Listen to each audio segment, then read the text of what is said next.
to, I guess, apologize for not sharing this all with you during our open house. It it didn't fit. It seemed like we needed to talk with people more than we needed to go through this. So I do want to share this with you. And of course, if you have any questions of any of the people on the science team, please make sure that you ask. Bottom line is we're using a curriculum that's called SEPUP. It stands for Science Education for Public Understanding Program. We've used it at the Waukesha STEM Academy in Saratoga since we opened. We found that it's a very intensive but yet all-encompassing science program. It challenges students in many ways.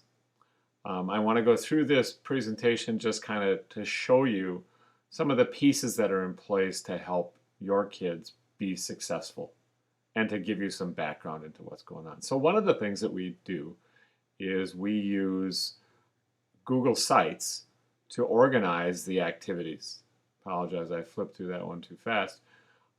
Each student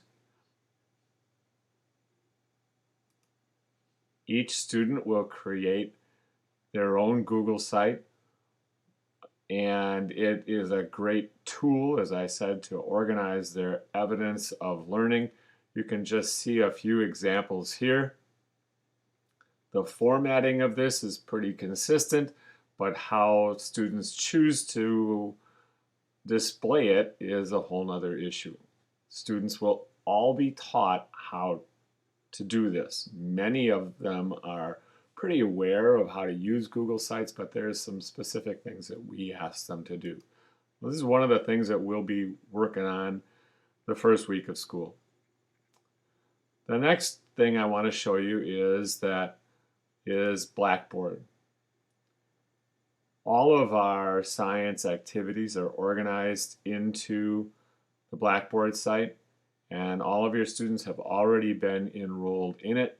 Most of you, or I would guess many of you, are familiar with it. You used it, or your students used it at Randall or at one of the other elementary schools in the school district of Waukesha. All of our, as I said, all of our activities are organized there.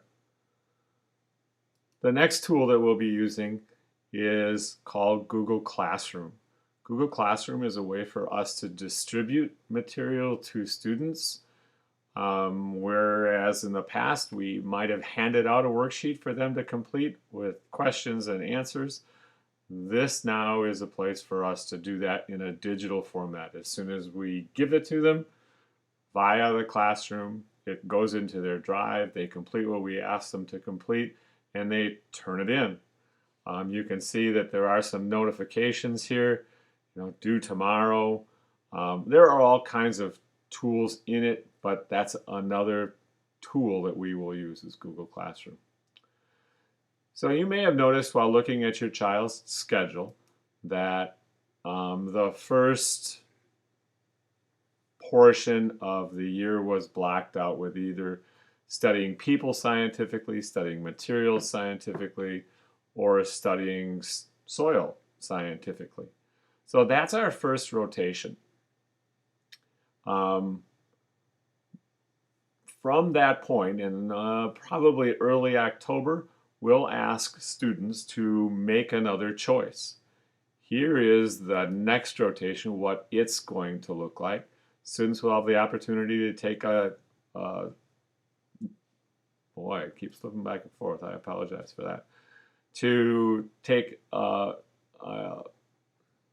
to dig into water issues, along with there's some chemistry built in there too. Another unit is called Bodyworks, and the last one is Genetics. Now, some of these are prerequisite kind of classes.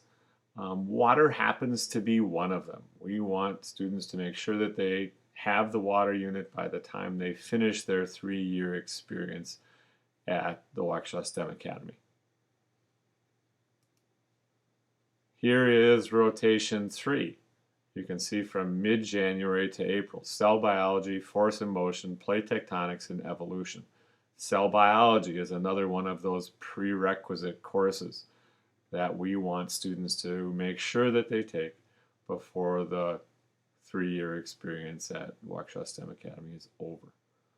And again, those rotation options will be coming out before we actually start it. And those dates, you'll be informed of those. And here is the 4th rotation: ecology, weather, chemistry, and bioengineering. And in this one, there are no real prerequisites. We do offer the bioengineering that no other school really offers. So we encourage students to take that. Although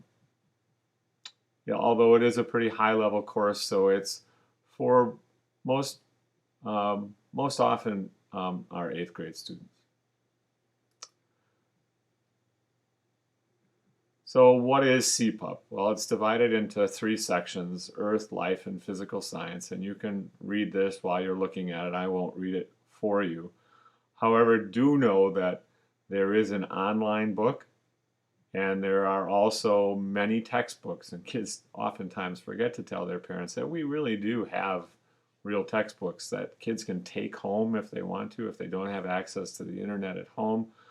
Although each of the units that we do, we have the students download those particular pages onto their iPad and put them in Notability so that they don't need online access to complete some of the things that we ask them to do. So the next portion talks a little bit about the rubrics that we use to assess student work. And as you know from your conversations with Mr. Murray, we are using a grading system with proficient, approaching, and in science, because we deal with 8th grade standards, which sounds a little confusing, but even as 6th graders, we're working on 8th grade standards, same with 7th, same with 8th. So we needed to make that approaching category a little larger. All of our rubrics can, again, be found on Blackboard in the General Science Information tab. One of the things that we're going to do this year, which is a little different, is as we assess student work, we're going to use this checklist that you can see kind of on the right-hand side, which talks about things that students can do, and we'll mark this. And then as soon as we submit this, you will get as a parent, you will get an email that tells you how they did.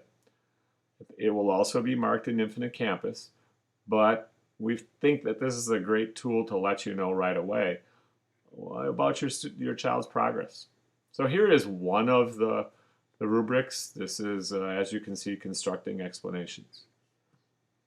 We also do a great deal of literacy in science because, keep moving that back, because it's a key component in everything we do. We know that the more able students are to read and understand and discuss their reading, that they're going to be better students all the way around.